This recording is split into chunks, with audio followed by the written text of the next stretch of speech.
بسم اللہ الرحمن الرحیم۔ گرامی قدر حضرات، جس طرح کہ ہم نے کل نماز کی 10 سنتیں بیان کی تھیں،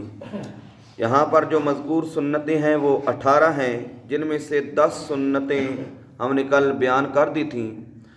آج 8 سنتیں بیان کریں گے، بڑی توجہ سے سماعت فرمائیں۔ 11ویں نمبر پہ جو سنت ہے وہ ہے رکوع میں پیٹھ، سر اور سرین کو ایک سید میں رکھنا اور کھلی انگلیوں سے گھٹنوں کو پکڑنا، یعنی رکوع وچ کنڈ جڑی ہے وہ بالکل برابر ہوئے، ٹھیک ہے، تے انگلیاں دے نال گوڈے جڑے نے یہ پکڑ کے رکھنا۔ 12ویں نمبر پہ قومہ، یعنی رکوع سے کھڑے ہوتے وقت میں امام جو ہے وہ سمیع اللہ لمن حمیدہ کہے، اور جو پیچھے ہے مقتدی وہ ربنا لک الحمد کہے۔ لیکن اگر اکیلا کوئی نماز پڑھ رہا ہے تو اس کے لیے سمیع اللہ لمن حمیدہ اور ربنا لک الحمد یا ربنا ولک الحمد یا اللہم ربنا لک الحمد، یہ 3 الفاظ ہیں، لیکن ہمارے ہاں سب سے زیادہ جو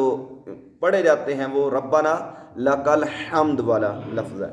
تو یہ دونوں سمیع اللہ لمن حمیدہ بھی کہنا ہے اور ربنا لک الحمد بھی کہنا ہے جو اکیلا نماز پڑھ رہا ہے۔ لیکن اگر امام کے پیچھے ہے تو امام نے سمیع اللہ کہنا ہے اور مقتدی نے ربنا لک الحمد کہنا ہے۔ 13ویں نمبر پہ سجدہ میں جاتے وقت پہلے گھٹنے یعنی گوڈے، پھر ہاتھ، پھر ناک، پھر پیشانی زمین پر رکھنا، یعنی جب سجدے میں جانا ہے پہلے گھٹنے زمین پر لگیں، پھر ہاتھ زمین پر لگیں اور پھر ناک اور اس کے بعد پیشانی۔ لیکن جب سجدے سے سر اٹھانا ہے تو سنت طریقہ یہ ہے کہ پہلے پیشانی اٹھائی جائے، پھر ناک اٹھایا جائے، پھر ہاتھ اور پھر گھٹنے۔ 14ویں نمبر پہ جلسہ اور قعدہ، اس میں دایاں پاؤں جو ہے وہ کھڑا کرنا اور بایاں پاؤں بچھانا، یعنی جو دایاں سجا پیر ہے ان کھڑا رکھنا ہے اور کھبے پیر نو وچھا کے یہ دے اتے بیٹھنا ہے۔ لیکن عورت واسطے یہ وے کہ عورت جو ہے وہ اپنے دونوں پاؤں جو ہیں وہ ایک طرف دائیں جانب نکال دے گی۔ جلسہ اور قعدہ میں دایاں پاؤں کھڑا کرنا اور بایاں پاؤں بچھا کر اس پر بیٹھنا، اور عورت کے لیے یہ ہے کہ وہ اپنے دونوں قدم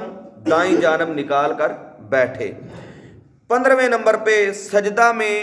آدمی کا جو پیٹ ہے وہ رانوں سے، یعنی پیٹ جڑا ہے وہ پٹا نالوں جدا ہوئے اور جڑیاں کونیاں نے وہ پہلوਆਂ نال اس جگہ تو جدا ہون، اور بازوؤں کا زمین سے دور، یہ جو بازو ہیں یہ زمین کے ساتھ نہیں چمٹے ہونے چاہیے بلکہ زمین سے دور ہونے چاہیے، ہاتھ جو ہے وہ زمین پر آپ نے رکھنے ہیں، ٹھیک ہے۔ تو جب کہ عورت جو ہے وہ اس کے برعکس کرے گی، مرد تو کھلے کھلے سجدہ کرے گا نا، عورت جو ہے وہ زمین کے ساتھ پوری کی پوری چمٹ جائے گی، عورت کا سجدہ اس طرح ہوتا ہے۔ اور 16ویں نمبر پہ تشہد میں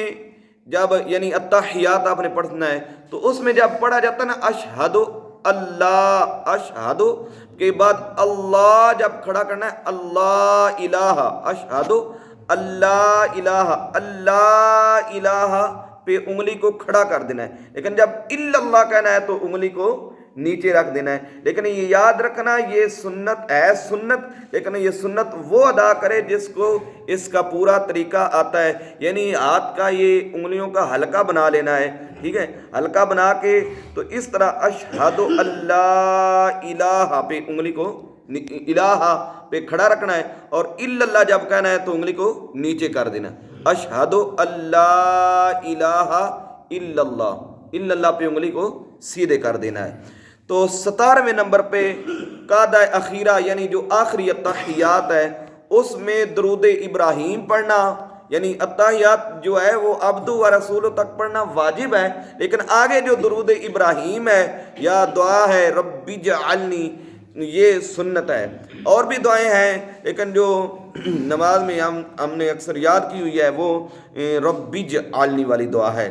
تو درود ابراہیم اور رب اجعلنی یہ جو دعا ہے اسے دعائے معصورہ کہتے ہیں، اور بھی دعائیں ہو سکتی ہیں قرآن و سنت سے جو منقول ہیں، ان دعاؤں کو پڑھنا۔ 18ویں نمبر پہ اس سلام کے وقت پہلے دائیں طرف سلام پھیرے، یعنی دائیں طرف سلام پھیرے اور پھر بائیں طرف سلام پھیرے۔ لیکن سلام پھیرتے وقت جب دائیں سلام پھیرنا ہے تو دائیں طرف جتنے نمازی ہیں جماعت کے ساتھ اگر پڑھ رہے ہیں تو دائیں طرف جتنے نمازی ہیں ان نمازیوں کی اور ان فرشتوں دائیں طرف والے جو فرشتے ہیں ان کی نیت کرنا، اور بائیں طرف جب سلام پھیرنا ہے تو بائیں طرف والے نمازیوں اور بائیں طرف کہ فرشتوں پر سلام پھیرنے کی سلام کرنے کی نیت یہ بھی ساتھ رکھنی چاہیے۔ یہ 18 سنتیں ہیں۔ اللہ تبارک و تعالی مجھے اور آپ کو عمل کی توفیق عطا فرمائے۔